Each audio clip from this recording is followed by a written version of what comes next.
इस वीडियो में class 10th का फिजिक्स का चैप्टर नंबर यानी कि 1 करने के एमसीक्यू कवर करेंगे। पहला क्वेश्चन है कि समतल दर्पण द्वारा बना प्रतिबिंब कैसा होता है। तो ऑप्शन नंबर बी काल्पनिक। परावर्तन का कोण यानी कि कहाँ पे बनता है, तो इसका राइट आंसर हो जाएगा परावर्तित किरण और दर्पण के सतह पर खींचे गए अभिलंब के बीच यानी कि कोण बनता है, तो उसको बोलते हैं परावर्तन कोण। 3 नंबर है प्रकाश के परावर्तन के कितने नियम होते हैं, तो ऑप्शन नंबर बी 2। निम्नलिखित में से किस दर्पण द्वारा किसी वस्तु का वास्तविक प्रतिबिंब मिल सकता है, तो ऑप्शन नंबर बी अवतल दर्पण द्वारा। 5वां नंबर क्वेश्चन हमारे कह रहेगा कि इसमें से निम्नलिखित में से किस दर्पण द्वारा किसी वस्तु का आभासी प्रतिबिंब प्राप्त हो सकता है, तो उपयुक्त तीनों प्रकार के दर्पण यानी कि समतल, उत्तल, अवतल तीनों दर्पण द्वारा। 6 नंबर वस्तु से यानी कि छोटा और यानी कि आभासी प्रतिबिंब इनमें से किस दर्पण से प्राप्त होगा, तो उत्तल दर्पण में। 7 नंबर है निम्नलिखित में से किसके द्वारा यानी कि एक बिंदु स्रोत से समांतर किरणपुंज मिल सकता है, तो ऑप्शन नंबर ए अवतल दर्पण। 8 नंबर है कि कहाँ पर स्थित होने से वस्तु का प्रतिबिंब अवतल दर्पण के फोकस पर बनेगा, तो ऑप्शन नंबर डी अनंत हो जाएगा।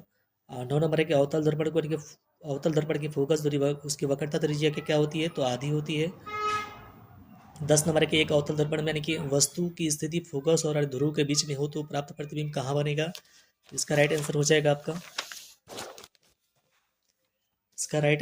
ऑप्शन नंबर यानी कि सी।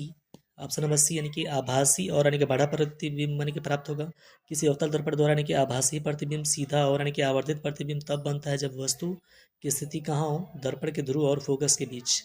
मोटर गाड़ी के यानी कि चालक के यानी कि सामने लगा रहता है क्या, तो उत्तल दर्पण। उत्तल दर्पण द्वारा बना प्रतिबिंब कैसा होता है, काल्पनिक और सीधा। और उत्तल दर्पण द्वारा बना प्रतिबिंब होता कैसा है, तो हमेशा सीधा होता है। दाढ़ी बनाने के लिए दाढ़ी बनाने में किस दर्पण का उपयोग होता है, तो अवतल। 16 नंबर है कि एक यानी कि दर्पण से किसी भी यानी कि दूरी पर रखी गई वस्तु का सीधा ही प्रतिबिंब प्राप्त होता है, वो दर्पण हो सकता है कौन, या तो समतल या तो उत्तल। ए बराबर r/2 सत्य है किसके लिए, उत्तल अवतल दोनों प्रकार के दर्पण के लिए। अगला के सवाल है हमारा, अगला सवाल यहाँ से बोला है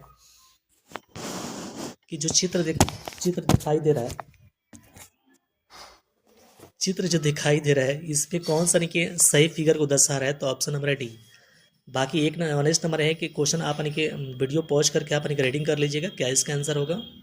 बाद बाकी फिल इन द ब्लैंक से आप वीडियो पॉज करके इसको रीडिंग कर सकते हैं, ठीक है।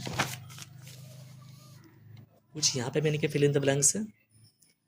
वीडियो कैसे लगी कमेंट बॉक्स में अवश्य बताएं। मिलते हैं नेक्स्ट वीडियो में, तब तक के लिए वीडियो अच्छी लगी हो तो लाइक करें, कमेंट करें, सब्सक्राइब करें और दोस्तों के पास अपने का शेयर करें। इस पर जिन बच्चों का भी बोर्ड एग्जाम है उसको ये रिवाइज के पर्पज से देख सकते हैं।